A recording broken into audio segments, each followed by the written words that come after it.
Shalom Aleichem Beshem Yeshua Hamashiach. Salam bagimu dalam nama Yesus Sang Mesias. Kalian perhatikan tulisan dari Muslim yang tolol ini. Wanita ini mencari perkataan Yesus mengaku Tuhan. Semua Bible ditelusuri tapi nihil hasilnya. Semoga dapat hidayah. Lalu dalam gambarnya tulisannya, reaksi Kristen mencari ayat di Bible yang tertulis Yesus mengaku Tuhan dan mengaku juru selamat buat Kristen. Saya akan tunjukkan 4 cacat logika dari pernyataan polemikus muslim ini. Yang pertama, cacat logika strawman. Jadi polemikus muslim selalu meminta orang Kristen untuk menunjukkan Yesus berkata secara literal, "Akulah Tuhan, sembahlah aku." Ini adalah cacat logika karena sebenarnya muslim sedang membuat boneka jerami lalu menganggap boneka itu sebagai manusia, dan muslim menyerang boneka itu dan merasa bahwa dia sudah menang melawan manusia. Itu adalah hal yang sangat-sangat tolol. Kekristenan tidak membutuhkan pengakuan Yesus secara literal. Akulah Tuhan, sembahlah aku. Karena ketuhanan atau keilahian Yesus itu dalam kekristenan dibangun berdasarkan perbuatannya. Misalnya seperti dia dapat mengampuni dosa, yang mana hanya Allah yang dapat mengampuni dosa. Lalu perkataannya yang menyetarakan diri dengan Tuhan. Misalnya dia mengatakan, "Akulah gembala yang baik." Dan ini merujuk pada Mazmur 23. Tuhan adalah gembalaku. Lalu dia juga mengatakan, "Aku dan Bapa adalah satu."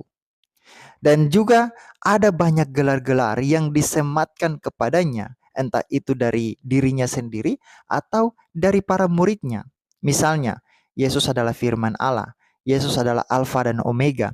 Yesus adalah anak manusia. Anak manusia ini merujuk pada Daniel 7 ayat 13 yang dianggap oleh orang Yahudi sebagai sang ilahi. Jadi standar yang diminta Muslim adalah kategori cacat logika, logika strawman. Dan itu adalah salah sasaran. Yang kedua, cacat logika moving the goalpost atau menggeser tiang gawang.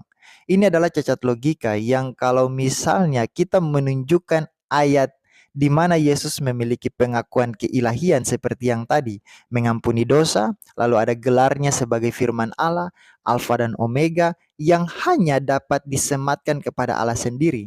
Muslim akan menggeser standar itu dan meminta standar yang harus sesuai dengan standarnya sendiri yang dia buat.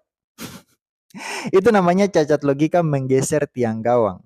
Makanya Muslim membuat standarnya sendiri untuk menggeser pengakuan Yesus tentang keilahiannya yang sudah kita kasih tahu berdasarkan ayat-ayat Alkitab. Yang ketiga, cacat logika non sequitur atau tidak nyambung. Kalau kalian baca pernyataan polemikus Muslim ini, dia tulis begini, wanita ini mencari perkataan Yesus mengaku Tuhan. Semua Bible ditelusuri tapi nihil hasilnya. Lalu dia tulis semoga dapat hidayah. Pernyataan semoga dapat hidayah ini tujuannya adalah berharap supaya orang Kristen bisa masuk Islam atau mualaf. Karena kalau mereka tidak menemukan perkataan Yesus yang mengaku dirinya adalah Tuhan dan minta disembah, maka mereka harus mualaf. Begitu pemikiran Muslim. Mengapa ini adalah cacat logika tidak nyambung atau non sequitur? Karena tidak menemukan perkataan Yesus yang mengaku diri Tuhan dan berharap bahwa orang Kristen menjadi mualaf, itu adalah lompatan tanpa arah dan tidak ada hubungannya alias tidak nyambung.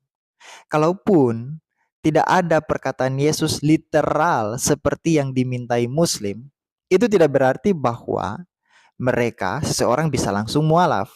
Dan ini akan membawa kita pada cacat logika yang selanjutnya yang dihasilkan oleh polemikus Muslim, yaitu cacat logika false dilema atau dilema palsu, hitam dan putih. Seseorang yang tidak menemukan perkataan Yesus secara literal mengenai dirinya mengaku Tuhan dan minta disembah, tidak harus menjadi seorang mualaf karena dunia ini tidak hitam putih, tidak A dan B, tidak. Ada banyak pilihan. Kalau kamu tidak percaya satu agama, kamu tidak harus menjadi seorang Muslim atau seorang Islam. Karena ada banyak pilihan. Misalnya ateis, Hindu, Buddha, atau agama apapun yang kamu rasa bahwa kamu bisa menemukan kebenaran di dalamnya.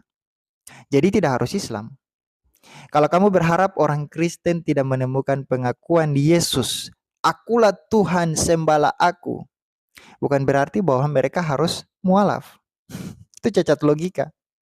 Kecuali kalau kamu mengajarkan tentang Islam, murni tentang Islam, tanpa menyenggol keyakinan agama lain. Lalu orang itu memilih untuk masuk Islam. Karena penjelasanmu tentang Islam, murni tentang Islam, tanpa menyenggol keyakinan agama lain, itu baru benar. Tapi kalau kamu menyalahkan iman orang lain, lalu berharap kesalahan iman orang lain itu bisa membuat orang masuk Islam, itu cacat logika. Jadi itulah cacat logika demi cacat logika yang selalu dihasilkan oleh para polemikus muslim saat membuka mulutnya menyerang iman Kristen. Logikanya kacau balau. Berkaitan dengan tidak ada perkataan Yesus bahwa dirinya adalah Tuhan dan minta disembah. Ingat, Alkitab mengatakan bahwa hanya iblis yang minta disembah atau mengemis disembah. Peristiwa ini tercatat dalam Injil Lukas tentang pencobaan di padang gurun. Iblis meminta Yesus untuk menyembah dirinya. Iblis mengemis kepada Yesus untuk menyembah dirinya. Jadi kalau kamu dalam imanmu, Tuhanmu mengemis disembah, hati-hati.